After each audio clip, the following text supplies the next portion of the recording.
Bom, gente, eu não sei se eu me apresentei da primeira vez, mas meu nome é Renan, sou pastor aqui da Igreja Batista Água Viva. Para quem é de fora, tem bastante gente de fora aqui.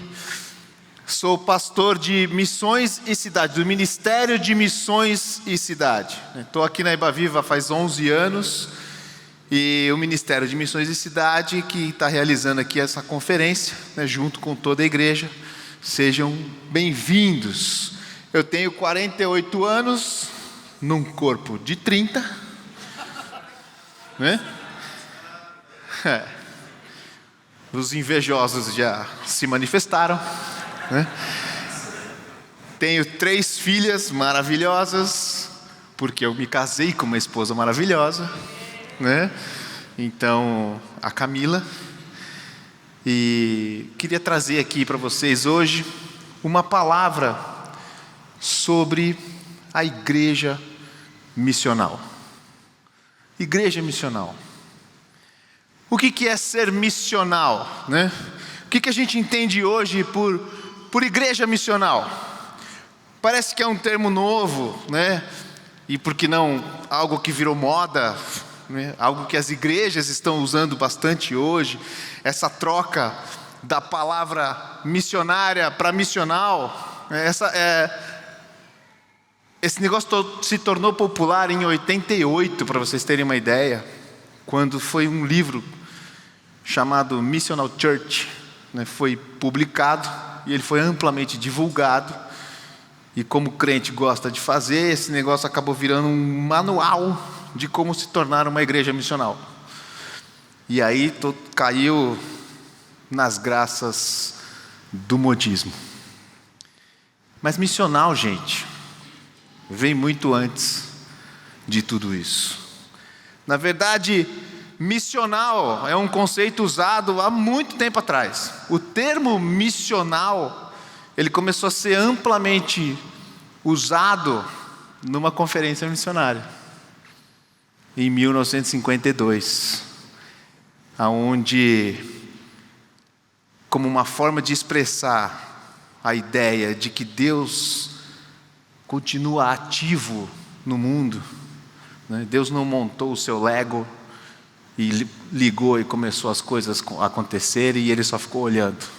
Deus está ativo no mundo, Deus trabalha no mundo, e a tarefa da igreja é participar da missão de Deus, o que foi chamado ali de a Missio Dei. Teve um escritor lá atrás também, chamado David Bosch. E David Bosch, em 91, ele escreve um livro que se chama Missão Transformadora. Eu não li esse livro, eu perguntei para o Israel. O Israel falou assim: cara, esse livro é muito difícil de ler, lê esse outro aqui. Ele me conhece, né? Ele sabe quem eu sou. Então Mas o que era interessante nesse livro, depois que eu li esse outro livro, que falava deste outro livro do David Bosch, né, que é o Igreja Centrada, ele falava assim, que o David Bosch olhava para a própria Trindade, né, Deus Pai, Deus Filho, Deus Espírito Santo, como missional, como uma coisa enviadora. E ele olhava assim: o Pai envia o Filho, certo? O Pai e o Filho enviam o Espírito ao mundo. O Pai envia o Filho para salvar o mundo, certo? O Pai e o Filho enviam o Espírito para habitar nas pessoas do mundo. O Pai, o Filho e o Espírito Santo enviam a igreja. Deus não está simplesmente enviando a igreja para uma missão.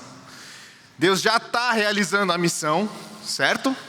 Não está brincando de Lego. Ele já está realizando a missão e a igreja precisa se juntar a ele.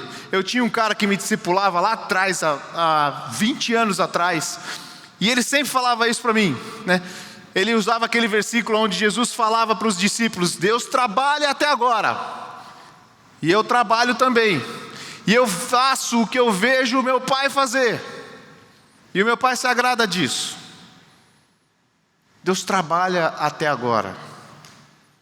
Deus trabalha até agora. Eu confesso para vocês que o termo missional é novo para mim.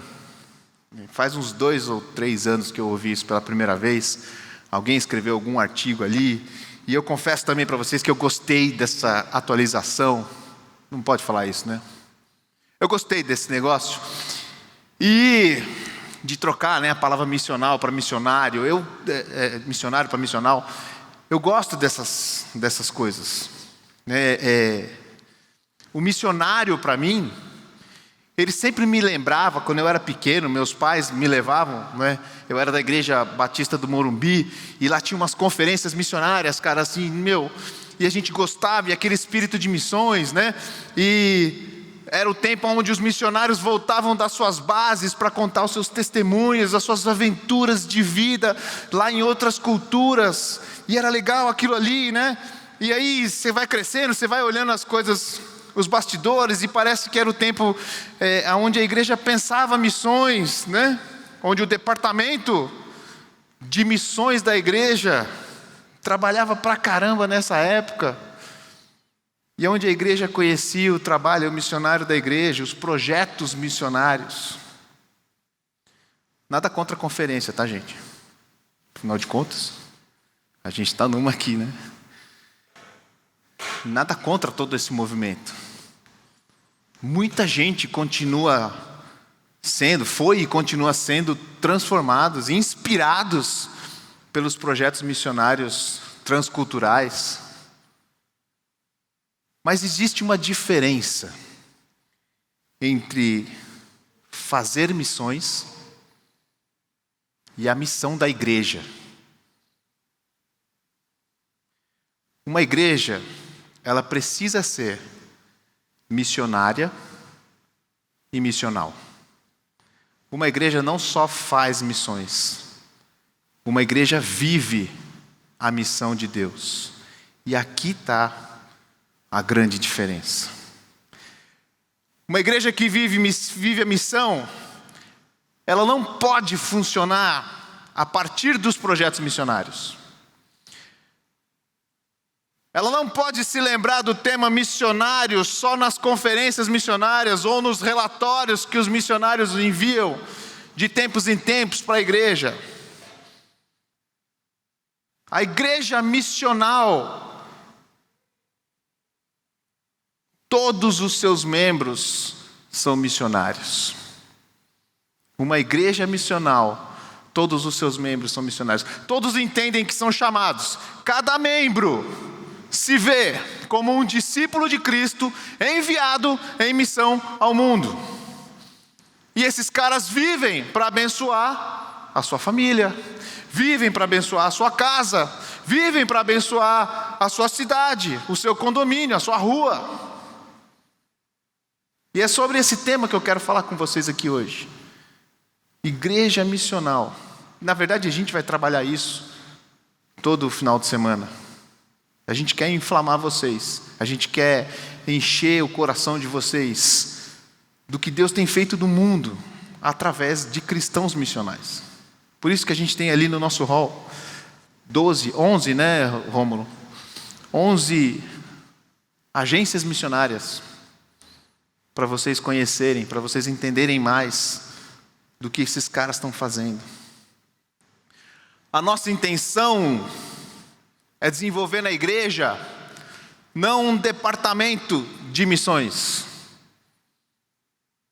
ou um ministério de missões, seja lá o que for, mas uma consciência missional a partir de cada membro.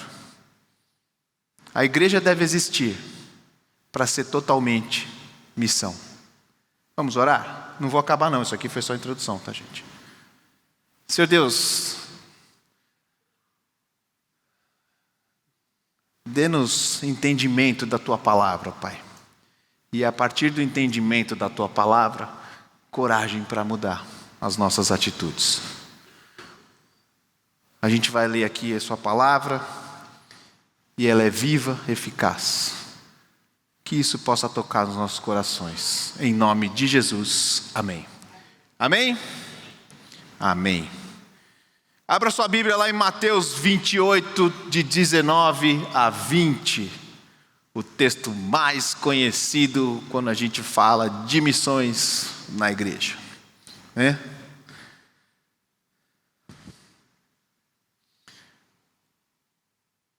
Portanto, vão. Quem não conseguiu abrir aí a tempo, está na tela aí. Vocês podem ver na tela. Portanto, vão e façam discípulos de todas as nações, batizando-os em nome do Pai e do Filho e do Espírito Santo, ensinando a obedecer a tudo o que eu lhes ordenei. E eu estarei sempre com vocês até o fim dos tempos. Mateus 28, 19, 20. Não dá para fazer uma conferência de missões sem citar o versículo da qual chamamos de a grande comissão. O mandamento de Jesus para ir, pregar o evangelho, como diz no evangelho de Marcos, fazer discípulos, batizar em nome do Pai, em todas as nações. Em todo tempo a igreja tem nos ensinado que uma das características do cristão é compartilhar a sua fé. E eu, desde pequeno, acho isso muito difícil. Embora seja um cara que goste de evangelizar, se você for departamentalizar a vida do cristão, o evangelismo é o mais punk, né, gente? É o mais difícil de cumprir. É mais difícil do que parar de falar palavrão. É mais difícil do que parar de mentir. Evangelismo é difícil, gente. Nos parece que esse texto inaugura, o que a gente chama de evangelismo. Evangelizar, falar de Jesus. Posso ser um missionáriozinho se falar de Cristo para o meu companheirinho, como a gente aprende quando a gente é criança. E em todo o nosso discipulado cristão, nossa trajetória de igreja, entendemos que essa grande comissão faz parte do que agora a gente crê. Entre outras coisas envolvidas no nosso manual de conduta cristã.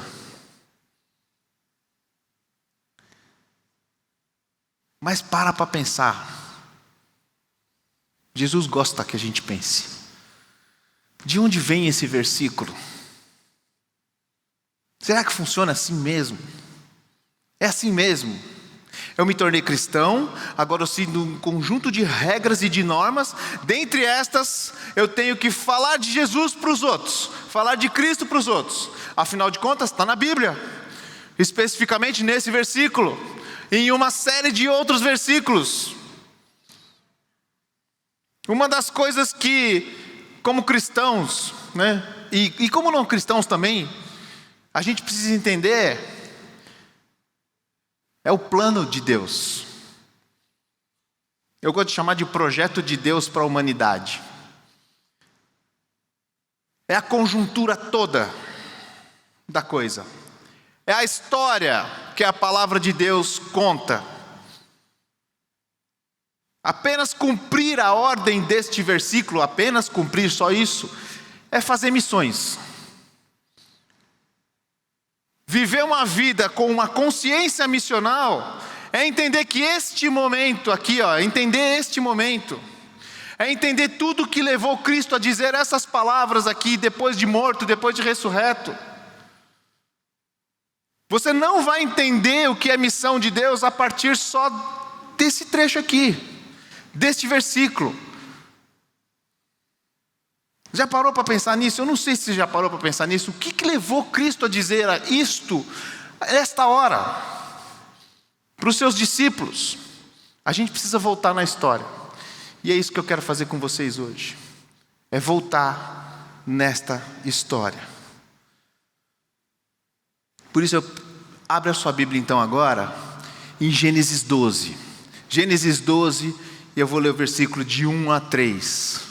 De novo, se você demorar para abrir aí, vai estar aqui na tela para você acompanhar. Tem gente que já até desliga o celular e já fica olhando para a tela para mudar aqui de slide, né? Vamos lá então. Então o Senhor disse a Abraão, voltamos, hein, gente? Voltamos para caramba lá. Antigo Testamento agora. Saia da sua terra, do meio dos seus parentes e da casa do seu pai, e vá para a terra que eu lhe mostrarei. Farei de você um grande povo e o abençoarei.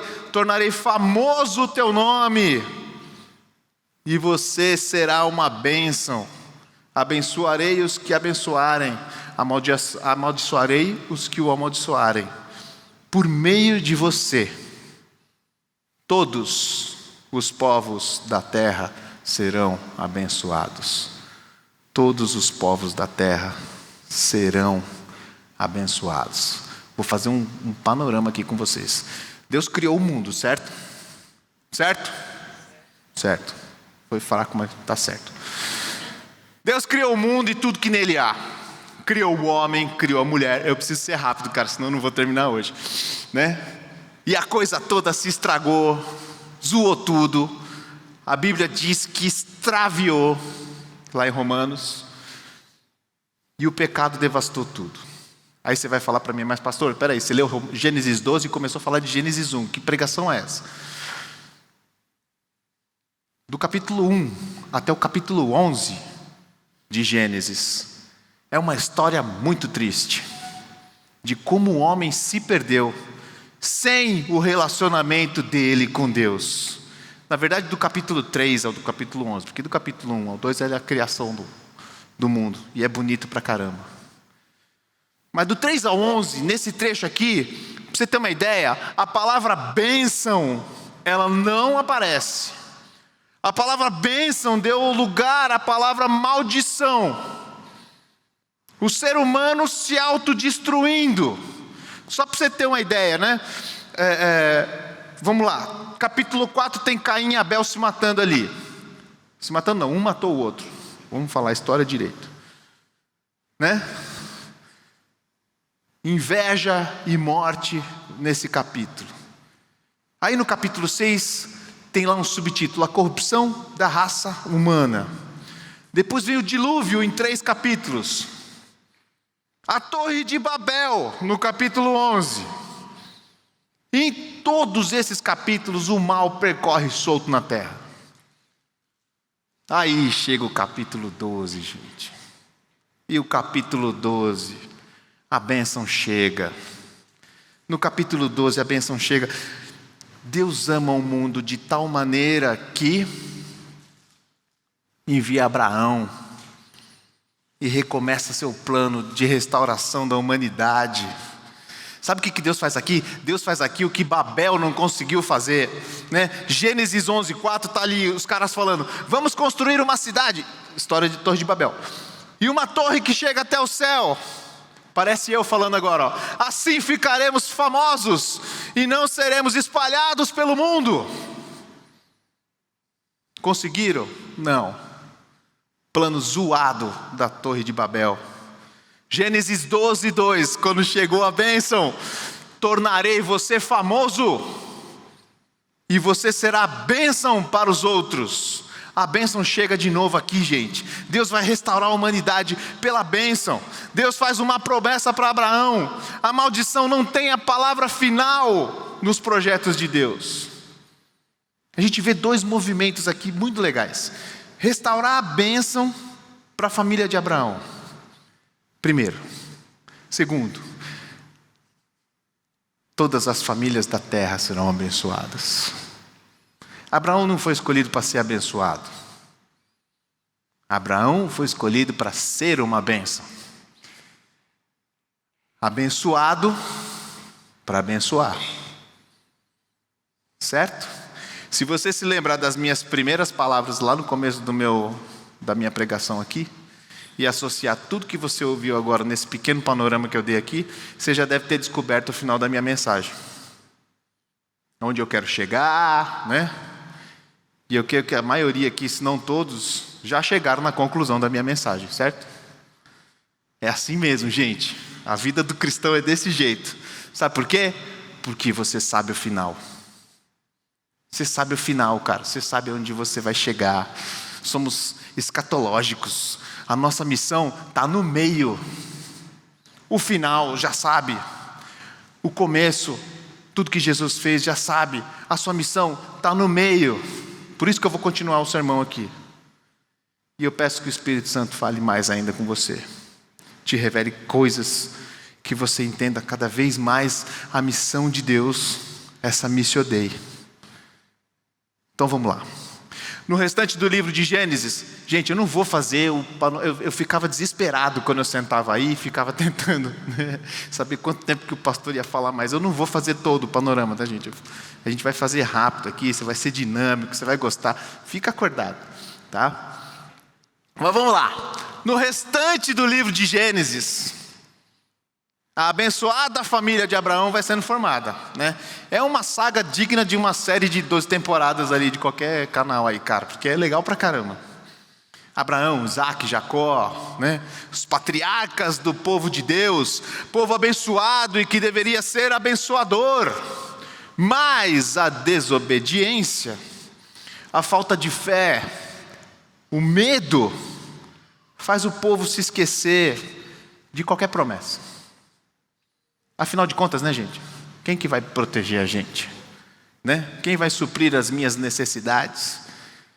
E aquele pensamento que a gente tem, quem que vai fazer caso Deus não faça? Me fala se você não tem esse pensamento, porque senão o problema aqui sou eu. A gente desconfia de Deus.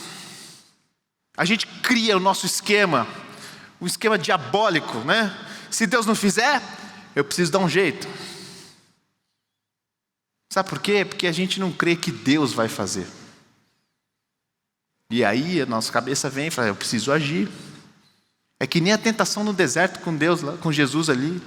Vai, cara, você está com fome, transforma essas pedras em pão logo. Faz alguma coisa. Não é isso que vem na tua cabeça? Fazer por nós mesmos aquilo que a gente quer que Deus faça. E Ele não fez. Transformar pedras em pão. Houve fome na terra prometida. Terra que Deus indicaria ali para Abraão. Vai para a terra que eu te falar. Eu estou acelerando aqui o panorama. E José, que já estava ali no Egito, trouxe aos poucos o povo de Deus para o Egito. Vem para cá que aqui tem comida, eu guardei aqui, eu cuidei da parada. Você conhece a história de José, não conhece? Eu guardei aqui todas as coisas. E lá os judeus começaram a negociar os seus bens em troca de comida. Começaram a negociar suas casas em troca de comida. Começaram a negociar suas terras, suas vidas. E se tornaram escravos no Egito por 400 anos. Que desgraça. Começa então a história contada no livro de Êxodo. Se em Gênesis a gente vê a família de Abraão sendo formada, em Êxodo a gente vê o povo de Deus sendo formado em Israel. O povo fértil. Os caras escravos no Egito ali só cresciam. Ah, corta a comida e aumenta o trabalho. Cresciam. Oh, rapaziada, o povo judeu era fértil. Ah, vamos matar as crianças. E Israel é redimida da idolatria egípcia. Israel era escravo de um povo idólatra, que acreditava em todos os tipos de deuses. Como pode um povo de Deus ser escravo de ídolos? Dá para a gente fazer essa pergunta hoje também, né? Dá para a gente fazer essa pergunta hoje também. O interessante é ver como Deus se mostra nessa parte da história. Cada uma daquelas 10 pragas que estavam ali era o Deus verdadeiro destruindo um Deus egípcio. O rio em sangue era contra o Deus do rio Nilo, o Deus da fertilidade. Matou os peixes, ficou tudo lá fedido. As rãs, existia uma deusa no Egito que era a deusa rã, animal idolatrado que virou uma praga. Gafanhotos contra o Deus da agricultura. A escuridão tomando conta ali do Deus Sol. Deus traz julgamento aos deuses do Egito. Deus liberta seu povo de forma espetacular, que só o Deus verdadeiro sabe fazer. E aqui entra outro versículo que eu quero destacar como chave aqui, para a gente entender a missão de Deus, que está lá em Êxodo. Não precisa abrir não, vamos ler aqui. Êxodo 19, 3, 6. Logo Moisés subiu ao monte. É isso que está aqui lá? Não. Ixi, cortou, hein, Patrick? Mas tudo bem. Cadê? Deixa eu achar aqui. Se me obedecerem fielmente e guardarem a minha aliança, vocês serão o meu tesouro pessoal entre as nações. Embora toda a terra seja minha, vocês serão para mim um reino de sacerdotes, uma nação santa. Estas são as palavras que você dirá aos israelitas. Deus faz uma nova aliança aqui. Sabe o que acontece aqui, gente? O povo de Deus recebe uma vocação. Serão um reino de sacerdotes. Os caras escravizados por 400 anos. Deus liberta eles da escravidão. Leva ao monte e diz: eu libertei vocês porque eu sou o Deus de vocês, o Deus verdadeiro. E vocês são um tesouro para mim. Essa é a vocação de vocês. Viver debaixo da graça do meu amor e abençoar as nações. Me obedecendo, sendo uma nação santa, sendo um exemplo para o mundo. Nós éramos escravos de outros deuses e o Deus verdadeiro nos libertou. Israel é consagrado como povo de Deus. Deus habita no meio deles. Deus habita no tabernáculo. Deus está com eles. Deus está conosco. E o panorama bíblico continua aqui. E a pergunta que eu faço agora é como é que Israel obedece esse chamado? A gente sabe que eles falharam. Deus coloca os caras ali na terra prometida, com a missão de ser o povo de Deus, ser modelo, santo, abençoador. A terra prometida era uma terra, era passagem, uma rota de passagem para todo o comércio, para todas as nações do mundo. Deus não faz as coisas sem pensar. Deus colocou ali para que todas as nações passassem por ali e visse um povo que era um exemplo. Visse um povo que adorava a Deus de um jeito diferente. Ezequiel 5:5 diz: assim diz o soberano, o Senhor, esta é Jerusalém que eu pus no meio dos povos, com as nações ao seu redor. Mas em vez de ser um povo diferente, único, um povo tropical, abençoado por Deus, bonito por natureza, que deveria abençoar todas as nações, a história diz que eles quiseram se apropriar de Deus. Olha aí, ó, pensa, eles quiseram a bênção para eles.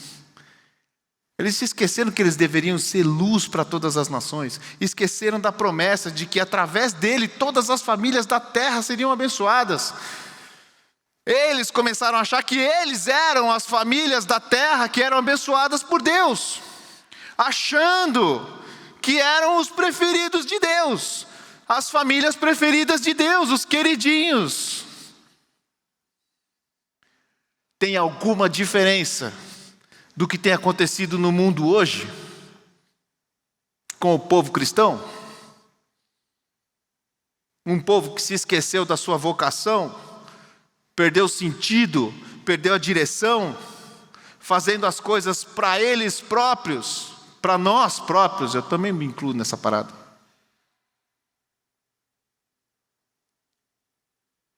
Pediram reis quando eram abençoados pelo Rei dos Reis. Fizeram templos, fixaram Deus num lugar sagrado. Casaram-se com pessoas de outros povos.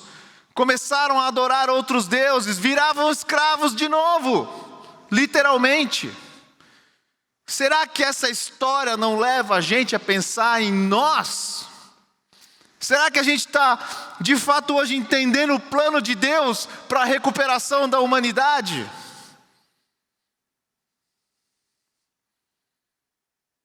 Será que tem sentido o nosso cristianismo hoje?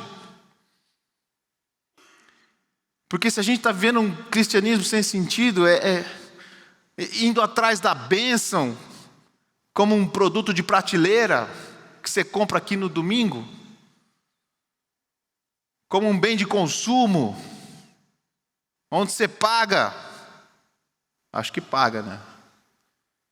E desfruta, tentando viver como um cristão aos domingos, vindo aqui na igreja receber a bênção.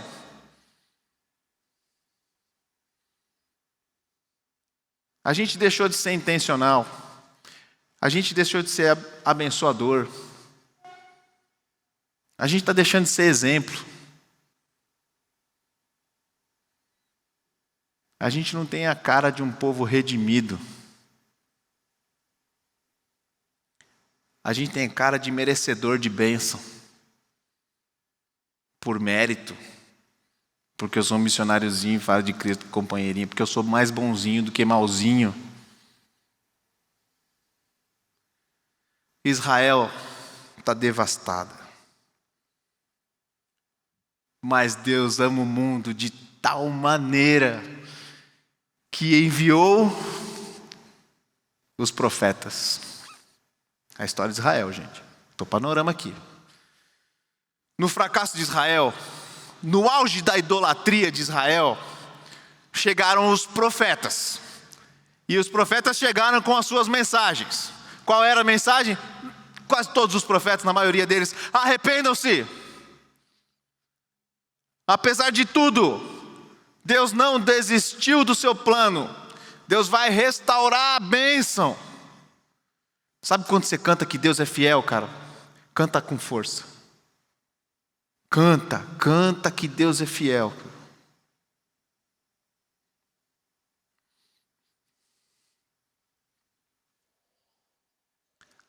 Deus vai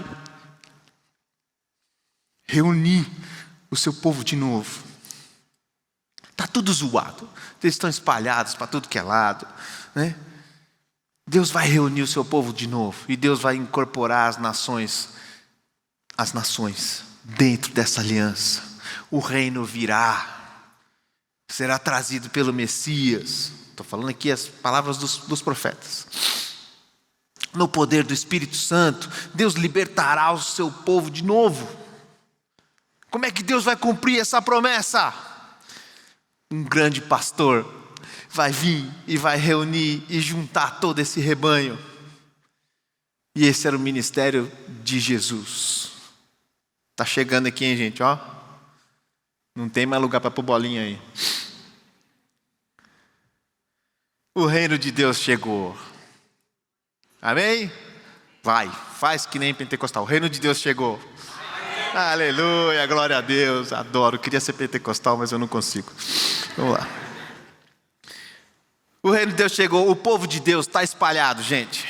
O povo de Deus está todo espalhado, subjugado pelo poder de Roma. Ó, eu pulei mó teco da história aí, viu, gente? Porque veio os babilônicos, veio os gregos, veio todo mundo e zoou todo o reino de Deus. Veio o período interbíblico, que foi uma bagunça também. O povo judeu está tudo dividido em partidarismo. Cara, tem um monte de coisa acontecendo. Mas Deus amou o mundo de tal maneira. Agora sim. Que enviou o seu Filho unigênito para salvar todo aquele que nele crê. E aí Jesus entra na história. Mas ele não entra como um rei conquistador de territórios e de impérios. Ele veio como um pastor que reúne suas ovelhas. Gentilmente, atraindo os seus seguidores, reunindo de novo o povo de Deus, orientando, ensinando sobre a vocação do povo, o seu chamado missional, dar em favor ao próximo, partilhar, ter um amor sacrificial. O reino de Deus chegou. O reino de Deus chegou. Ele se doou e se doou até a morte, e morte de cruz. E tudo isso faz parte do movimento redentivo de Deus, do plano de Deus de recuperação da humanidade. Desde a fundação do mundo, Jesus venceu a morte, Jesus ressuscitou no terceiro dia, Jesus apareceu para as mulheres, depois apareceu para os discípulos, e a gente chega aqui então, no versículo do começo, 11 discípulos foram para a Galileia, e Jesus diz: vão, façam discípulos de todas as nações, batizando em nome do Pai, do Filho e do Espírito Santo, ensinando a obedecer a tudo que eu lhes ordenei, e eu sempre estarei com vocês até o fim dos tempos. Faz sentido agora? Não somos mais um povo geográfico, que todas as nações visitavam e passavam por Jerusalém, num movimento centrípeta, das extremidades para o centro.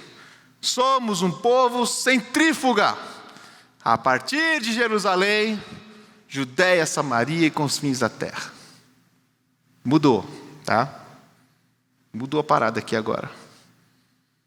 Somos o reino de Deus, o povo dos que creem no nome de Jesus. Foi nos dado o direito de ser chamados o Filho de Deus. Agora, gente, nós somos sal da terra, nós somos luz do mundo, somos o reino de Deus. O reino de Deus como um grão de mostarda. O reino de Deus é como o fermento da massa do bolo. Sabe o que é isso, gente? Sabe o que é isso? Vou explicar para vocês, porque o ministério ali sabe explicar bem, o 4:12. Somos invisíveis ao mundo. Não chamamos atenção para nós mesmos, mas somos totalmente perceptíveis. Perceptíveis. A gente afeta radicalmente o ambiente em que a gente está, mas a gente não chama atenção para a gente mesmo. Esse é o efeito da luz, do fermento, do sal. Do que mais? Do grão de mostarda. Afetamos radicalmente o ambiente em que estamos, mas não chamamos a atenção para nós mesmos. É assim como o sal é para a batata frita. Uma benção. Né? É assim como é o fermento para um bolo de cenoura. Uma benção. É assim como uma pequena semente de mostarda vira uma árvore gigante. É assim como que é a luz para os que estão na escuridão. Uma bênção. Uma bênção. A igreja, gente, é o aperitivo do reino de Deus. Ser missional, ser uma igreja missional só recapitulando as coisas aqui, participar da missão de Deus. Certo? Qual é a missão de Deus? Recuperar a humanidade. Ser uma igreja missional é continuar a missão de Israel. Qual que é a missão de Israel? Ser luz para as nações. Ser uma igreja missional é continuar a missão de Jesus. Qual a missão de Jesus? O reino de Deus ser conhecido. O reino de Deus ser conhecido. Para você ser luz, você precisa ser um exemplo. Para você ser um exemplo, você precisa ter a motivação de ser o exemplo. Qual é o motivo das tuas ações? Qual é a sua motivação? René Padilha deu uma explicação muito boa do que é missão. Missão é uma ação que exige explicação. Por que você faz isso? Eu falo sempre isso.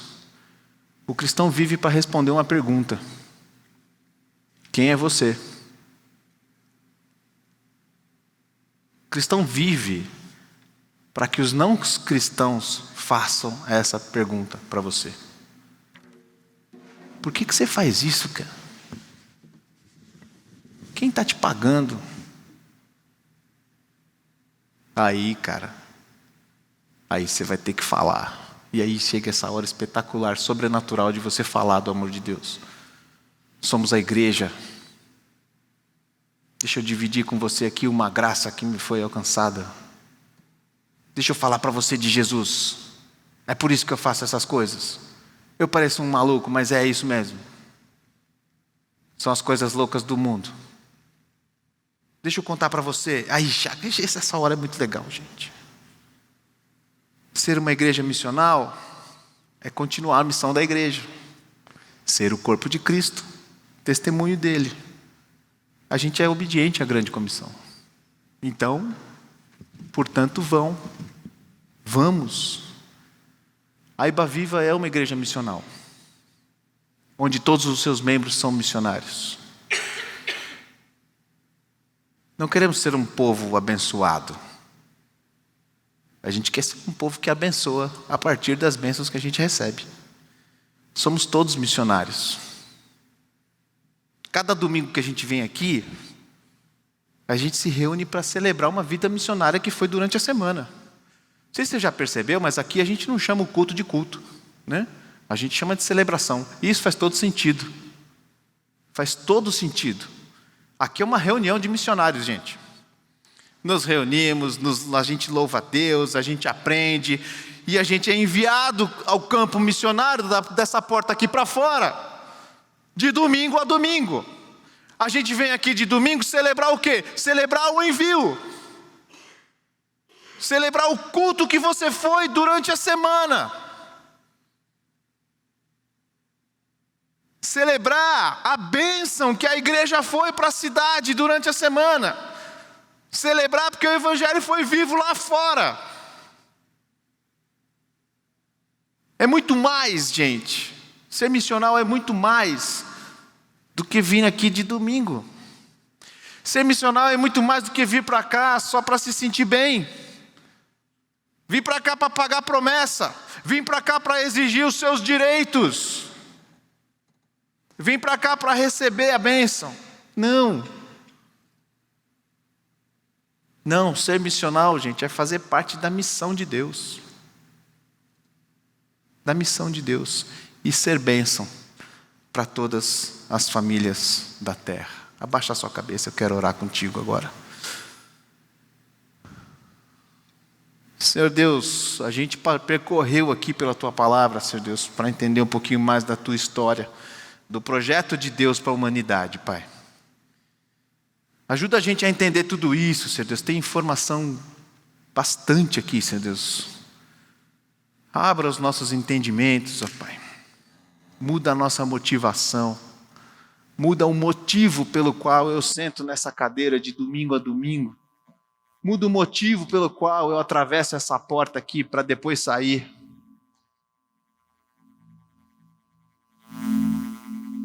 Alimenta a gente da Tua missão, Pai. E tem misericórdia de nós, Senhor Deus. Tem misericórdia do Teu povo. Ajuda a gente nas nossas intenções. Em nome de Cristo Jesus, Pai. Amém. Vamos cantar mais uma música? Deus abençoe a vida de vocês. Vamos chamar alguns convidados. Eu estou aqui com o Rômulo. Rômulo, se apresente, por favor. Oi, eu sou o Rômulo. Tudo bem? Para quem não me conhece, sou o Rômulo, membro aqui da Iba Viva, faço parte do Ministério de Missões e Cidade aqui da igreja. E eu estou bem feliz em chamar essas duas pessoas aqui, porque são duas pessoas que fazem parte da minha vida como pessoa e como missionário também, né? Para quem não sabe, eu fui missionário por 15 anos. Então, assim, eu estou bem contente. É conferência missionária, quero deixar claro aqui que não tem bandeira. Não é por minha culpa, tá, galera? Eu queria um monte de bandeira aqui, tá bom? Só queria bandeira de países, isso. Sabe? Essas coisas e tal. Bandeira, galera. Bandeira. Não deu tempo, cara. Mas eu queria chamar aqui o Pani, Tiago. Vem, Pani. Ele é missionário da Joy. A Joy, se vocês quiserem conhecer um pouquinho mais, no stand vão estar lá, eles vão estar lá amanhã. Mas o Pani é um grande amigo meu. A gente fez o processo reverso. Eu estava saindo de Missões Integral, ele estava entrando, então foi uma conexão muito divina com a nossa família. Ele tá com dor nas costas, gente. É o Zé Coxinha. Ele tá com esse problema aí, tá a idade, chega, né? Eu queria chamar também o Rogaciano. Rogá faz parte do Ministério de Ex, que é de Jocum. E o Rogá foi o meu líder por 15 anos. Foi a pessoa que me discipulou, a pessoa que fez com que eu e a Gabi casasse. Fez nosso casamento, quase infartou no nosso casamento, né, Gabi? Rogá é uma pessoa muito querida por mim. E eu estou muito feliz em tê-lo aqui. E eu descobri aqui que também, né, Sandra? Foi obreiro junto com a Sandra lá em Contagem, em Jocum. Pode ser aqui, negão? A gente vai falar um pouquinho sobre, conversar na verdade, sobre chamado missionário. Nós acabamos de ver que todo mundo, a igreja é chamada para fazer missões, mas a gente sabe que tem pessoas que são vocacionadas, né? Tem aquele desejo que arde no coração. E quando a gente conversou, já vou até dar a primeira pergunta aí, que é assim, eu lembro quando eu estava em missões, e a gente ia para as igrejas, quando tinha evento missionário, conferência, com aquela bandeira, coisa, né? Com bandeira. Principalmente com bandeira, sem bandeira é meio... Mas é aquela coisa que o coração fica cheio. Eu vou para missões amanhã, vou largar tudo, e eu estou com o chamado missionário. Então a primeira coisa que a gente queria conversar é: qual é a diferença entre ter uma vocação, chamado missionário, e essa emoção, essa coisa do ímpeto, né? Só uma coisa antes de vocês responderem, galera, a gente vai abrir para perguntas, tá bom? Então, se você tiver perguntas em relação a chamado missionário, vocação, daqui a pouquinho a gente abre, você levanta a mão aí. E o Fábio, cadê o Fábio? Bonitão, tá ali, ó. Senta aqui na frente, Fábio. Vem aqui. Te ver aqui, ó. E só o Fábio. Ele tem vergonha, galera, mas...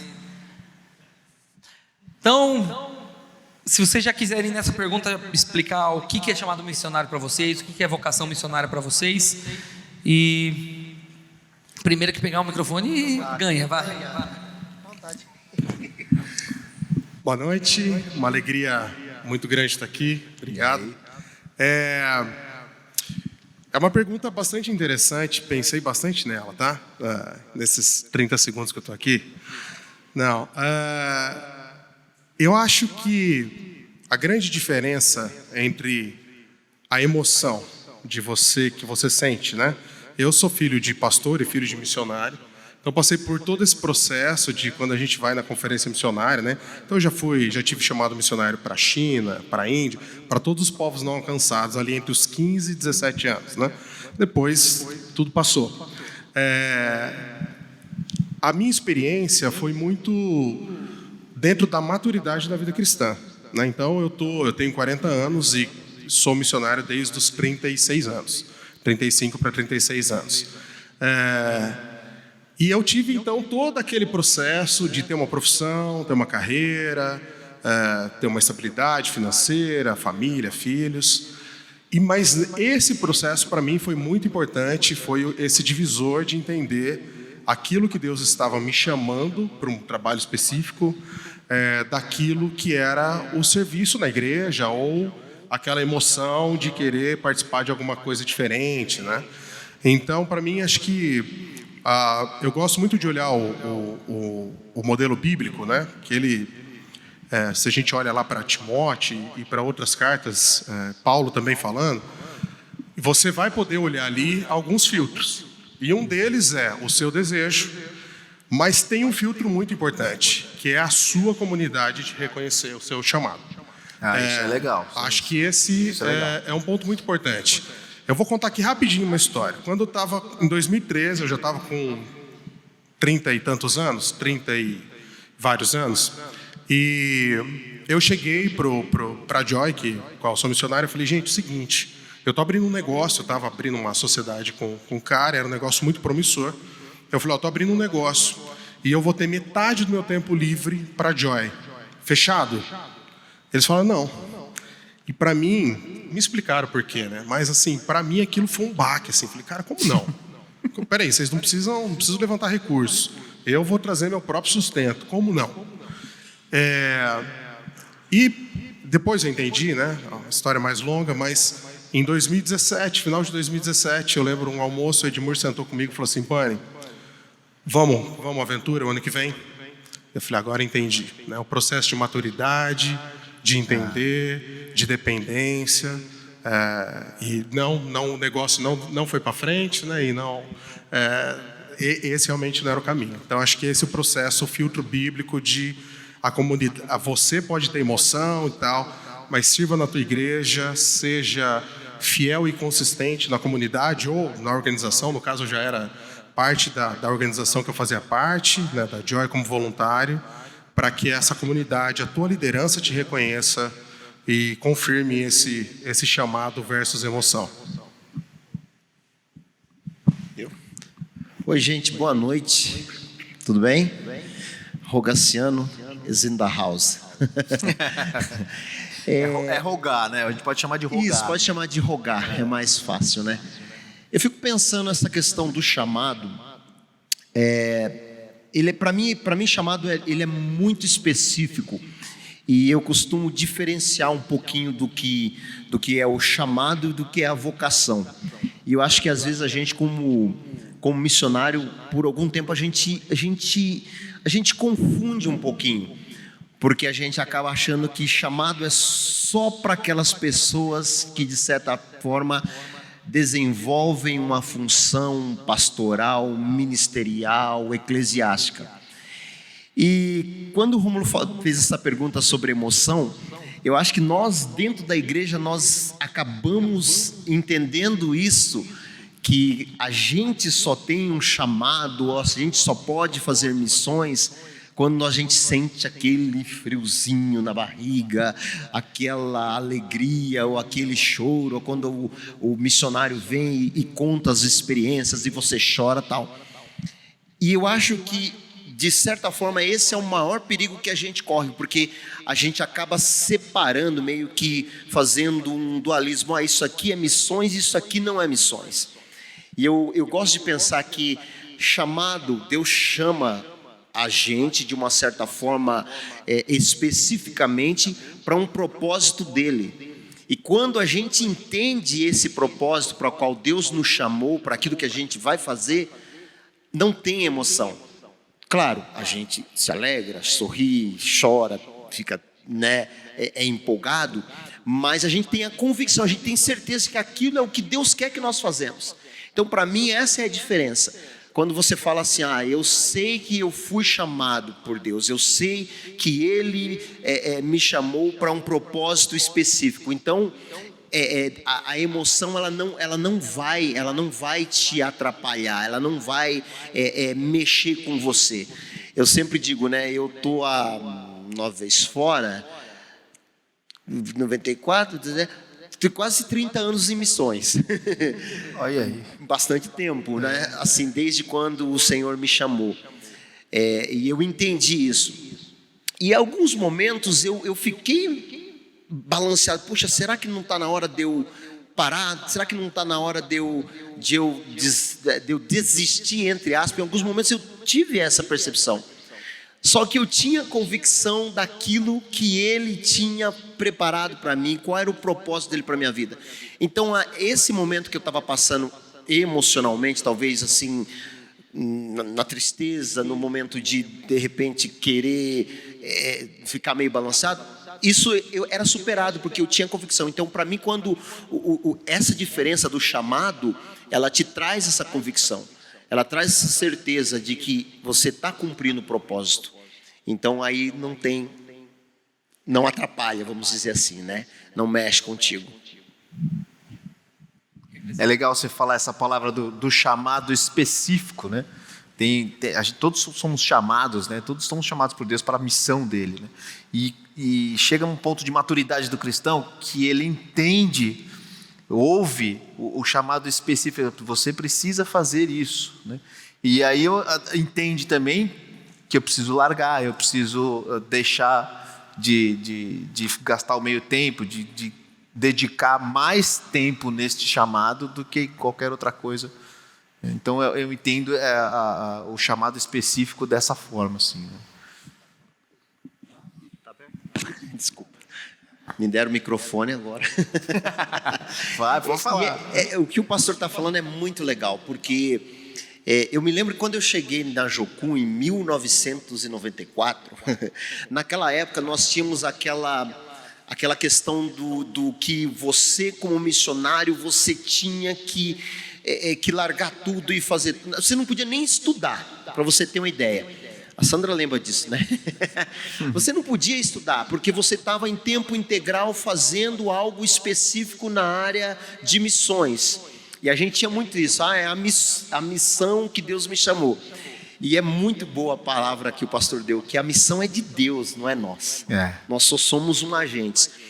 E conforme foi passando o tempo, a gente começou a entender que mesmo nós estando dentro das missões, das organizações, nós poderíamos cumprir o chamado do Senhor, o propósito que Deus tinha para as nossas vidas, muitas vezes na universidade. Quantos ministérios universitários nós conhecemos hoje, missionários que trabalham com universidades, que estão estudando, estão fazendo faculdade, quer dizer, foram vocacionados para isso. Eu lembro da ABU, Aliança Bíblica Universitária.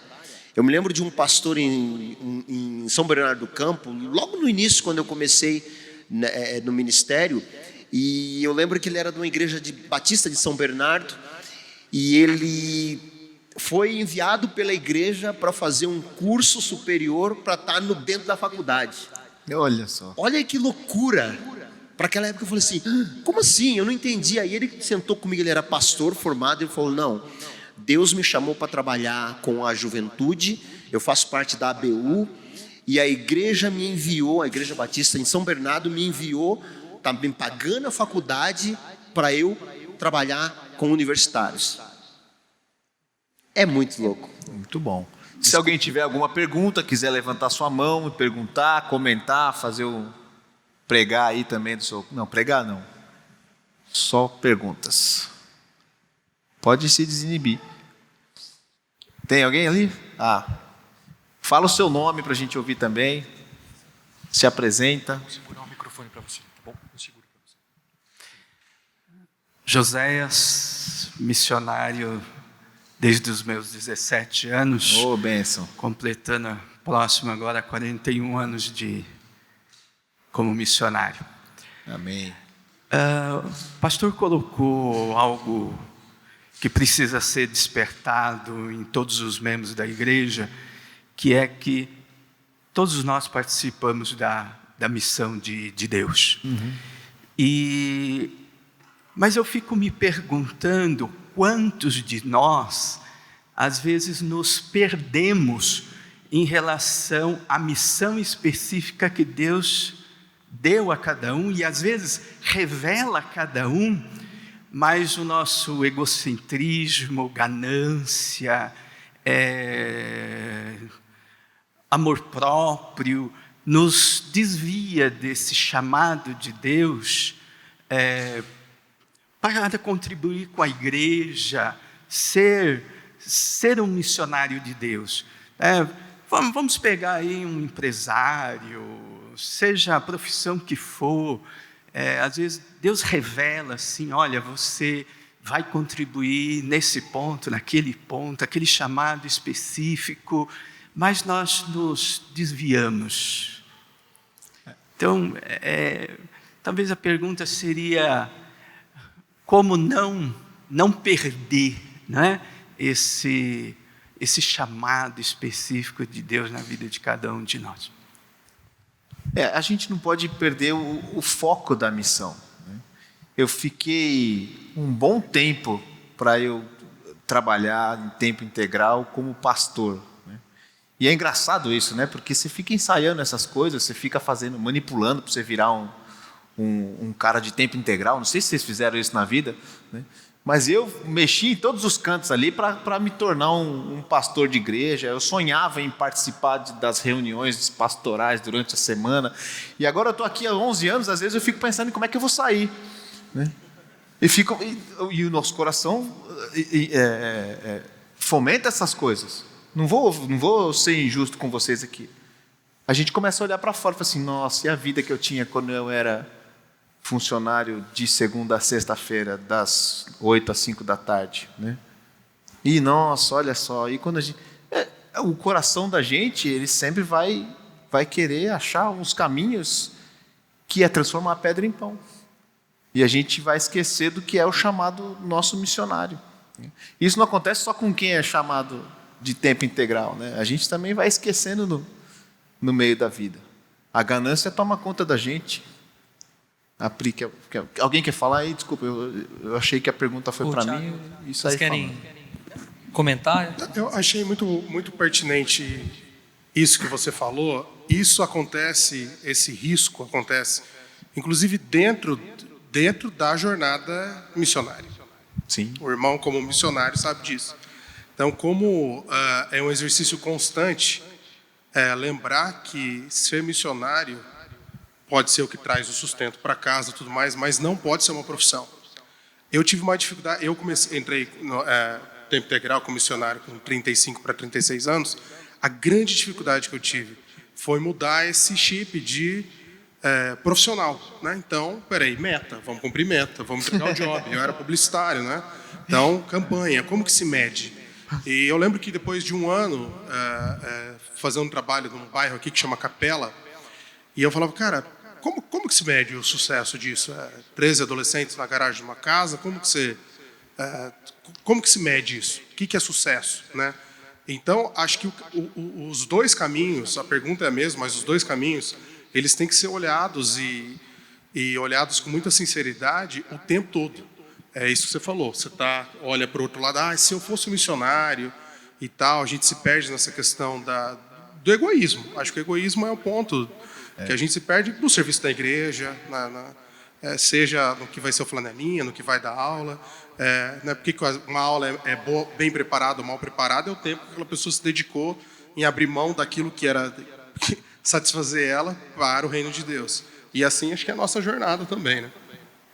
É o crescimento na maturidade também, né? Então, que faz a gente 44 anos na missão. Fala para mim, você não tem às vezes vontade de jogar tudo pro alto e sair fora, não é? É que nem músico, já viu músico que toca lá fora no bar, é louco para tocar dentro da igreja. E os músicos que cresceram aqui dentro da igreja é louco para tocar lá nos bar lá fora. Então nunca tá bom, né? É o crescimento em maturidade. A gente precisa crescer em maturidade e desenvolver o evangelho dentro da gente. Pri. Fala, Pri. Oi, gente, eu sou a Priscila. Oi, Pri. Eu queria perguntar tanto para você, né, quanto para os dois missionários. Para vocês, eu gostaria de saber a experiência, assim, qual foi o maior desafio que vocês já enfrentaram nesse tempo todo de missões? E para você, enquanto pastor, Renan, qual o maior desafio também, falando de desafio, da igreja hoje em despertar, não sei se a gente pode chamar de consciência missionária, mas de despertar essa consciência missionária mesmo na igreja, tornar uma igreja missional? Muito bom. Vai, vocês primeiro aí que eu vou pensar na resposta. Para mim, muito boa a sua pergunta, Priscila. Eu sei que muitos de nós, né, quando estamos assim prontos para ir para missões, a gente acha que a gente coloca às vezes como maior desafio a questão financeira. A questão financeira, ela é sim desafio. Todos nós precisamos de finanças para nos sobreviver, para a gente fazer os nossos trabalhos missionários. Mas eu digo para você que, para mim, a questão financeira, ainda que nós tivéssemos privações em alguns momentos, ela nunca foi o maior desafio para mim. O maior desafio na minha experiência missionária foi trabalhar com relacionamentos. Ótimo. Trabalhar com pessoas. Tanto pessoas, eu trabalhar com pessoas, as pessoas trabalham comigo. Essa foi a maior dificuldade, foi o maior desafio. E isso assim, gerou esses anos que a gente está em missões, às vezes muito desgaste, né? Então, assim, eu acredito que se a gente conseguir dosar, se a gente aprender, e eu falo isso falando para mim, né? A entender que esse trabalho de relacionamento, eu acho que ele é primordial na vida de missões, eu acho que o resto das outras coisas a gente vai resolver. Seja a questão financeira, seja a questão às vezes, de um problema de saúde, todas essas coisas. Então, para mim, um desafio foi a questão do relacionamento. E não é nem porque eu sou ruim ou outra pessoa era ruim, era justamente porque quando você trabalha com pessoas, eu acho que o pastor sabe do que eu estou falando, né? Numa igreja, você tem... não é fácil, é difícil, né? Então, nesse tempo, assim, foi bem... Rômulo trabalhou conosco, né? O Rômulo sabe... Sou eu o problema dele que ele está falando, galera. Não, esse menino nunca... Eu sei que nós estamos aqui num Fala Garoto, mas o Rômulo eu praticamente carreguei no colo, brincadeira. Mas minha mãe teve que dar uma autorização, porque eu era menor de idade, para poder viajar em missões. Isso mesmo, viajava conosco, era adolescente, aí eu tinha que a mãe dele assinar uma autorização para eu poder, e tinha que me obedecer, viu, gente? Nunca consegui uma dessa. Autorização. O maior desafio na jornada missionária, tenho certeza, vida devocional. Eu acho que e sendo absolutamente transparente e sincero aqui, eu acho que a rotina de vida devocional que a gente tem como cristão e que deve ter, existe, eu pelo menos, não sei se existe, mas eu tinha uma fantasia que a hora que eu entrasse dentro da Joy, dentro do Ministério Tempo Integral, eu me tornaria automaticamente uma pessoa mais piedosa, porque afinal eu saio daquele universo e realmente isso ajuda. Então estava no universo, a galera falando besteira o dia inteiro, agência de publicidade e tal. Daqui a pouco eu estou num lugar que toda reunião se abre a Bíblia, se ora, você está preparando estudo o tempo todo, você está discipulando pessoas. Preparar sermão, preparar estudo, ler a Bíblia em reunião, tudo isso é maravilhoso. E isso não é vida devocional. Eu acho que esse, para mim, foi o maior desafio. E quando eu entendi isso, as duras penas e com boas varadas de Deus, essa foi a grande mudança que houve na minha vida. De entender que... E tudo vem junto. A questão do controle, de querer ter o controle das coisas, né? As preocupações da vida. Quando você tem uma vida devocional vibrante, isso aqui eu não quero colocar em horas, mas realmente vida de oração, vida de devoção, de leitura bíblica contemplativa, de buscar a Deus para você como alimento diário, constante, para pastorear sua família. Essa foi a grande desafio e acho que a grande mudança que Deus operou na minha vida. Tudo bem. Não, peraí. Eu lido com missionários. Eu sou pastor de missões de cidade aqui da igreja. E olhando esses caras falar, me dá vontade de chorar. Que esses caras, esses dois que estão aqui e os missionários que estão aí espalhados, sentados nessas cadeiras aí, eles têm uma grande dificuldade, que é mantenedores. E eu preciso falar isso. Os caras... Não são eles que sentem essa dificuldade, sou eu que sou pastor de missões que vejo o quanto que eles precisam correr atrás dessas coisas e perder o tempo deles, às vezes, encontrando as pessoas certas. Então, eu queria deixar isso registrado aqui em nome de vocês, porque é uma grande dificuldade no mundo missionário hoje, arrumar mantenedores e ficar correndo atrás de mantenedores para cumprir a obra. Não respondi a sua pergunta, Pri. Sobre a igreja missional, né? Os membros se tornarem missional. Uma das frases que eu uso às vezes é que os bancos da igreja deveriam estar voltados para a porta. Você ouvir a sua mensagem e sair. É o que eu falei, ser enviados todo dia. A natureza da igreja deve ser relacional lá fora. A igreja se relacionando com a cidade, com a comunidade, a ponto de que a gente não tenha que usar mais propaganda para fazer coisas, para chamar as pessoas. Elas vêm porque elas se relacionam umas com as outras. Então, assim, um sonho de uma igreja missional é uma igreja que toda essa estrutura aqui não fosse construída para os membros, mas para que os membros trouxessem as pessoas para cá e falassem: olha aqui, eu preparei um lugar confortável para você. Um dos desafios da igreja hoje, não da Iba Viva, mas da igreja, principalmente no Brasil, são os cristãos consumistas, que usam de tudo aqui da igreja como um produto de prateleira mesmo. Quem é que vai discipular o meu filho? Exigindo como se fosse um produto que está comprando mesmo, sabe? E o filho nem quer ser discipulado, né? Quem que vai fazer isso aqui? Um dos problemas hoje são os cristãos exigindo seus direitos. A gente não precisa disso. A gente não precisa disso. Como pastor de missões de cidade, uma das coisas que eu faço com o poder público é deixar bem claro para eles que a gente nunca vai exigir nada deles. E que a gente vai estar lá para servi-los. E sempre servi-los. E nunca exigir nada deles. E isso traz uma marca cristã no poder público de que eles conhecem a igreja, uma igreja que serve. Então, isso também tem que ser a partir de todos os membros. Nós queremos ser conhecidos como uma igreja que não vai exigir nada para eles, mas uma igreja que serve. Beleza? Mais perguntas? Temos mais algumas aí? Aê, pastor. Eu tenho mais uma aqui, mas eu posso encerrar com essa. A gente tem horário também, hein, cara. Os caras estão tudo com cara de sono aí, ó. Primeiro, Renan, boa noite, eu sou o Nilson. E aí, Nilson? Parabéns por não exigir nada do poder público, que isso continue sendo um exemplo para muitas tantas outras igrejas por aí, né? A minha pergunta é em relação a treinamento. Vocês acham que, de um modo geral, hoje a igreja tem transferido a responsabilidade para as agências missionárias?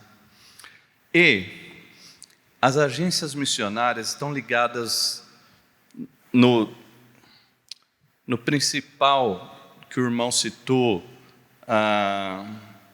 que um dos maiores desafios hoje é problema de relacionamento no campo. Então, nesse sentido, Renan, qual que é o treinamento que a igreja dá para os vocacionados,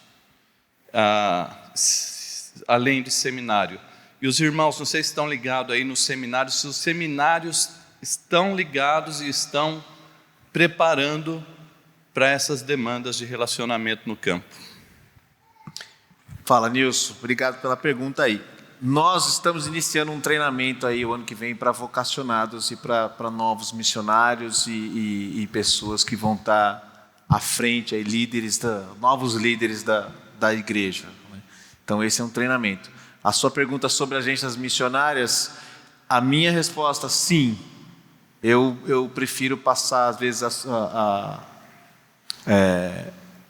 agir em parceria com as agências missionárias de coisas que eles estão fazendo, do que querer inventar as coisas aqui.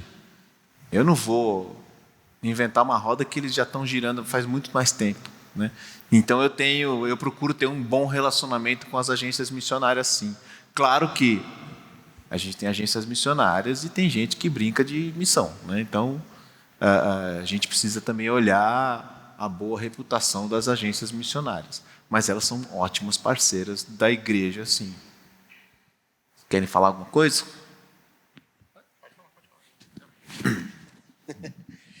Então, pastor, né? Então, na verdade, assim, uma das preocupações nossa como missão, além do treinamento em relação a essa questão de preparar o obreiro para ir para a missão, seja transcultural, seja uma missão local, seja um trabalho de evangelismo, um trabalho de misericórdia. Existe dentro da nossa missão, vou falar mais da Jocum, como nós trabalhamos, existe como é que eu posso dizer? Uma forma que nós lidamos, que é o relacionamento com o seu próximo. Na verdade, a gente trabalha em 3 pilares: relacionamento você e Deus, você e você mesmo, e você e o seu próximo. Então, todas as nossas escolas, o nosso treinamento, há uma preparação e uma preocupação de trabalho com o próximo, de trabalho com a pessoa que está ao seu lado, com aquele que você quer alcançar, com aquela região ou aquela nação que você vai alcançar, no caso uma nação transcultural, porque essa é uma grande dificuldade mesmo, né? O relacionamento tira muita gente do campo. Então existe treinamentos, existe preparação, existe investimento nessa área, né, do relacionamento com pessoas. Nós fazemos uma escola, acho que depois eu vou falar um pouquinho mais sobre a escola da Jocum, mas a gente faz um treinamento, que é um treinamento de curto prazo, de 5 meses, que é uma escola que a gente chama de ETED, Escola de Treinamento e Discipulado, e o que é focado nessa escola, basicamente, durante 3 meses, que é o período teórico, é basicamente relacionamento com Deus e relacionamento com o próximo. Então, tudo tem a ver com você, com o seu próximo e com Deus.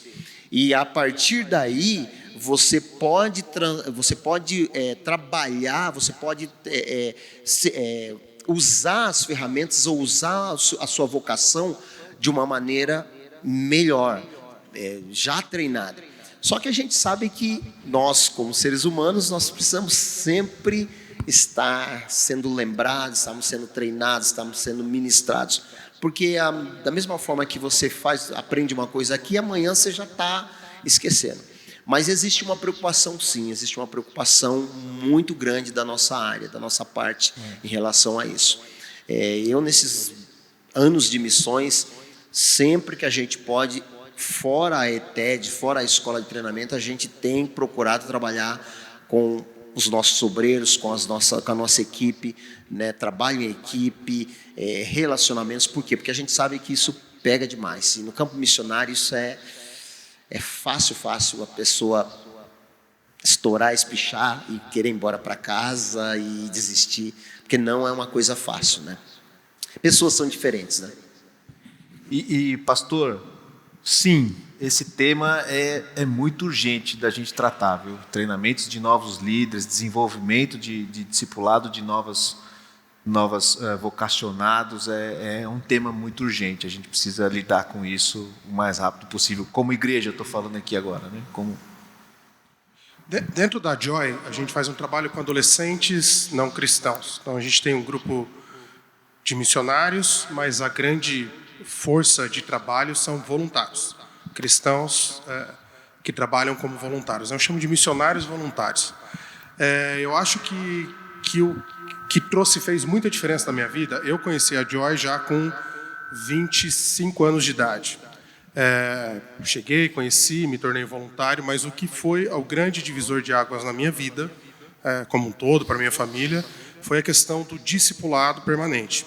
Então, dentro da Joy, nenhuma pessoa pode participar sem que ela seja discipulada por alguém. Então, puxa, mas se sou uma pessoa madura na fé, quero ser um voluntário. Você precisa e você vai estar vinculado a um discipulado, a um discipulador. Em todas as camadas. Eu sou missionário, eu sou discipulado semanalmente, me encontro com pessoas para a Bíblia, tá? E a vida. Misturei Bíblia e vida. Então, acho que esse foi o processo mais transformador que eu vi. É um processo que não é rápido, não é de fácil multiplicação, né? Você não junta um grupo de 20, 30 pessoas. Então, ele é um processo lento, demorado, mas que tem dado os frutos. E tem sido um processo muito legal. E usando de ferramentas externas também. Então, por exemplo, os missionários da Joy. Todo ano a gente tem participado de treinamento de aconselhamento bíblico. Então, vai todo mundo lá para Águas de Lindóia e participa do treinamento. Então, usar ferramentas, aquilo que você falou, não é inventar a roda. Né? Tem gente falando sobre comunicação, tem gente que fala sobre levantamento de recursos. A gente não precisa ir lá estudar, tem gente fazendo isso há mais tempo e com competência, a gente precisa aprender dessas redes de contato.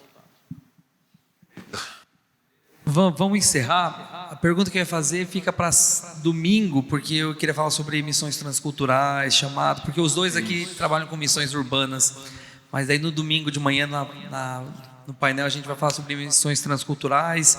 E daí, fica aí. É isso Certo. aí.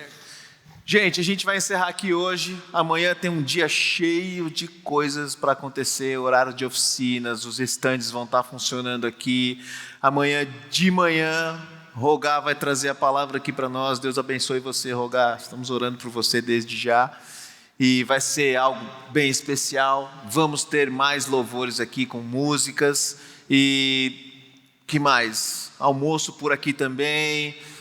Mais coffee break, enfim, vamos Queria dormir, gente. só lembrar, façam as suas inscrições pelo QR Code lá das oficinas, ok? Isso, exatamente. Não esqueçam de fazer, isso é muito importante para a gente. Fotografa o QR Code lá, vai cair num formulário bem legal, você coloca as oficinas que você quer, se você quer, nos horários que você vai poder estar aqui com a gente.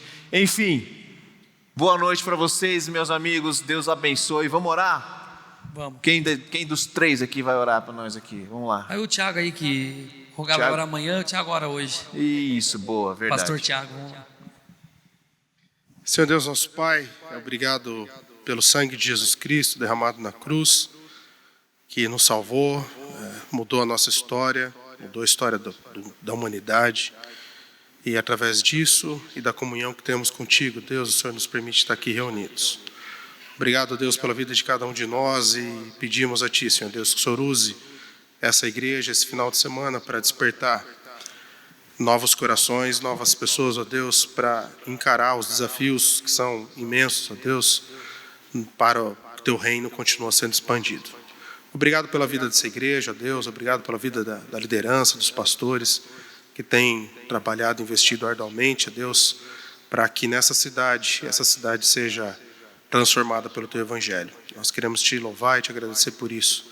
Em nome de Jesus Cristo, nosso Senhor e Salvador. Amém.